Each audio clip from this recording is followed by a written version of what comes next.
बीजापुर का मारूफ वक्फ इदारा आलमगिरी मस्जिद और शादी हॉल और कॉम्प्लेक्स अब वक्फ एडमिनिस्ट्रेटर ऑफिसर्स के हाथों में एज अ केयर टेकर के तौर पर।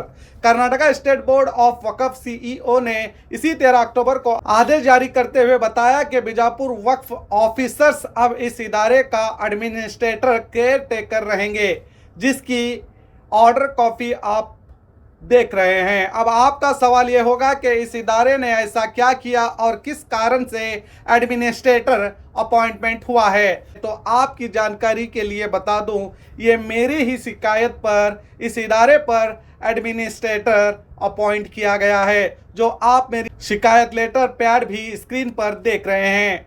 अब आपका एक और सवाल होगा, मैंने ऐसा क्यों किया, तो ये भी सुन लीजिए। मुझे 1 साल से आलमगीर मस्जिद के पास के रहने वालों की कई कंप्लेंट आ रही थी कि इस इदारे के कुछ मेंबर बहुत हेराफेरी कर रहे हैं और अब तक इन्होंने कई सालों से एक भी जनरल बॉडी मीटिंग नहीं बुलाई और ना ही मस्जिद के चंदे से, शादी हॉल से, दुकानों से होने वाली आमदनी की कोई जानकारी नहीं दी। जबकि वक्फ कानून कहता है कि हर महीने आमदनी और खर्च की जानकारी मस्जिद के बोर्ड पर लिखकर या पोस्टर चिपका कर दी जाए ताकि लोगों को पता चले, और हर साल फॉर्म 90 के तहत आमदनी और खर्च की जानकारी वक्फ बोर्ड को सबमिट करना होता है, मगर ऐसा नहीं किया जाता और कई इदारे भी नहीं करते। और वक्फ के ग्रांट किए हुए फंड में भी हेराफेरी की गई है, जो ये भी वक्फ कानून के विरोध है और खुद ही कमेटी के मेंबर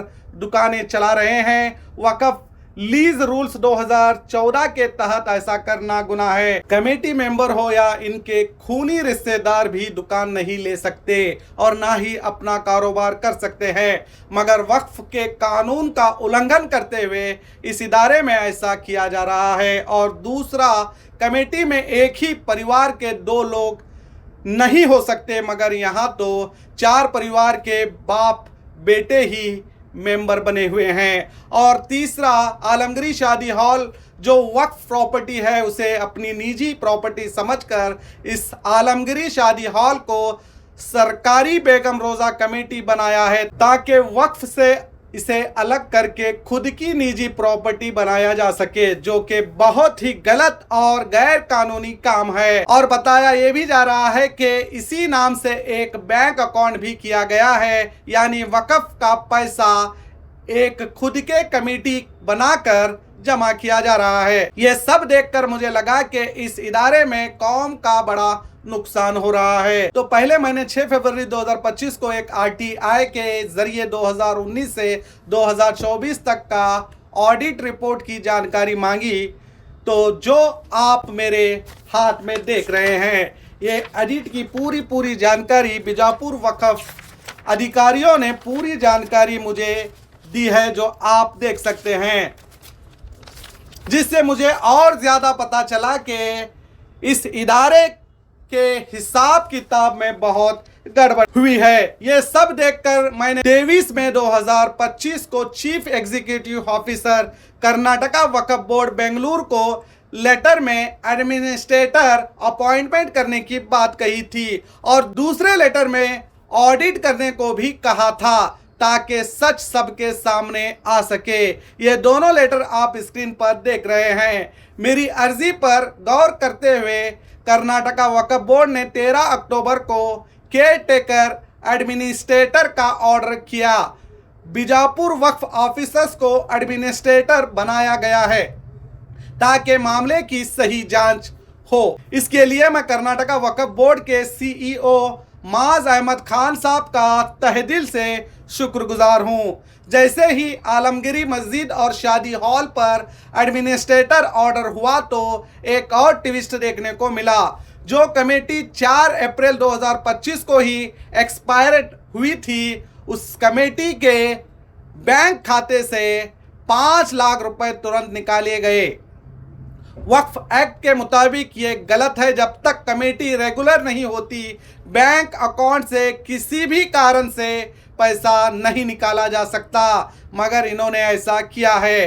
अब आप ही सोचिए, इन्हें ऐसी क्या जल्दी थी। जैसे ही ऑर्डर हुआ पैसे निकाल लिए गए जैसे कि ये इनकी अपनी जाती रकम हो। आज तक एक जनरल बॉडी मीटिंग नहीं बुलाई गई, किसी भी तरह का पैसों का हिसाब ना मोहल्ले वालों को दिया गया, ना ही वक्फ अधिकारियों को। अपनी निजी प्रॉपर्टी समझकर इस्तेमाल कर रहे थे, जिस पर अब वक्फ बोर्ड ने एक्शन लेते हुए केयर टेकर बीजापुर वक्फ ऑफिसर्स को किया है। अगर वक्फ अधिकारी ऑडिट करते हैं तो बताया जा रहा है लाखों की हेराफेरी सामने आ सकती है। मैं सीईओ माज अहमद खान साहब से गुजारिश करता हूं जल्द से जल्द ऑडिट किया जाए ताकि सच सामने आए। और ये भी जानकारी है कि इस हेराफेरी की जानकारी 2 से 3 मेंबर्स के अलावा किसी को पता भी नहीं, वो सिर्फ नाम के मेंबर्स बने हुए हैं और इस पूरे सिस्टम को चलाने वाले 2 से 3 लोग ही शामिल हैं जो वक्फ इदारे को अपनी और अपने परिवार की प्रॉपर्टी समझते हैं। बीजापुर में ऐसे कई वक्फ प्रॉपर्टी हैं जिनका सही हिसाब अब तक नहीं दिया गया और वो भी वक्फ प्रॉपर्टी को अपनी निजी प्रॉपर्टी समझते हैं। इन पर भी कार्रवाई होनी जरूरी है और मोहल्ले के लोगों को जागना होगा। अगर आपके इलाके में भी कुछ लोग वक्फ की प्रॉपर्टी का गलत इस्तेमाल कर रहे हैं और उससे होने वाली आमदनी पर अपना पेट भर रहे हैं तो ऐसे लोगों के लिए आवाज़ उठानी होगी। मैं आपके साथ हूं, हमारी पूरी माइनॉरिटी टीम आपके साथ है। हम सब मिलकर वक्फ प्रॉपर्टी की सुरक्षा के लिए काम करेंगे क्योंकि वक्फ मिल्कियत कौम की है, इसे बचाना हम सबका फर्ज है। और जो आमदनी के इदारे हैं उनकी जिम्मेदारी होती है वक्फ रूल्स के मुताबिक वो आमदनी का इस्तेमाल ज़रूरतमंद बच्चों के एजुकेशन के लिए, यतीमों, बेवाओं, लाचारों की भलाई के लिए करें, मगर ऐसा होता कहीं दिखाई नहीं देता। मुसलमान कब वक्फ की ज़मीनों को, मस्जिदों को, शादी हॉलों को, दुकानों को, कब्रस्तानों को अल्लाह के नाम पर छोड़ी हुई ज़मीन समझेंगे? क्योंकि ये लोग इन वक्फ प्रॉपर्टियों को अपने बाप दादा की प्रॉपर्टी समझते हैं। छोटी सी मस्जिद हमने बड़ी बनाई, शादी हॉल नहीं था, हमने शादी हॉल बनाया। अगर बनाया तो क्या वो आपकी संपत्ति हो जाएगी? क्या आप नहीं तो कोई और वक्फ के पैसों से तो छोड़िए, आपके खुद के पैसे से भी आप वक्फ ज़मीन पर मस्जिद या शादी हॉल या दुकान बनाते हैं तो भी वो आपका नहीं होगा।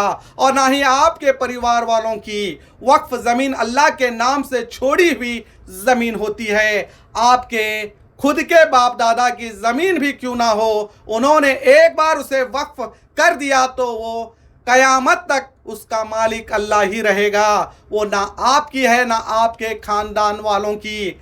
ऐसे कई मसाजिदें, शादी हॉल हैं, कॉम्प्लेक्स हैं जो वक्फ से पैसे लेकर बनाए गए हैं और कुछ लोग इसे अपनी प्रॉपर्टी समझकर इस्तेमाल कर रहे हैं। अल्लाह का कुछ भी डर इनके दिलों में बाकी नहीं रहा। अल्लाह से डरें, एक दिन आपको उसी के सामने जाना है। अभी तौबा कर लीजिए, अभी वक्त बाकी है और अल्लाह माफ़ करने वाला है।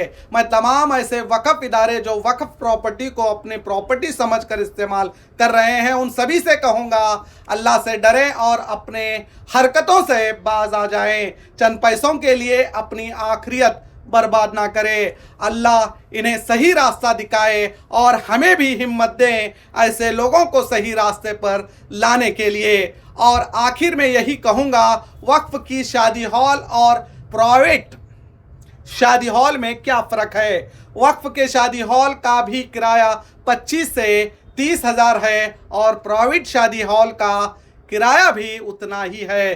तो ये वक्फ के शादी हॉल होकर भी क्या फ़ायदा, जबकि वक्फ के हॉल तो कौम के फ़ायदे के लिए बनाए जाते हैं ताकि हमें इसका फ़ायदा मिले, मगर यहाँ सब कारोबारी बने बैठे हैं। इसमें आपकी क्या राय है? क्या वक्फ के शादी हॉल की कीमत कम होनी चाहिए या नहीं? कमेटी जो वक्फ के इदारों को अपनी निजी प्रॉपर्टी समझते हैं, इनके बारे में आपकी क्या राय है? नीचे कमेंट करके बताइए।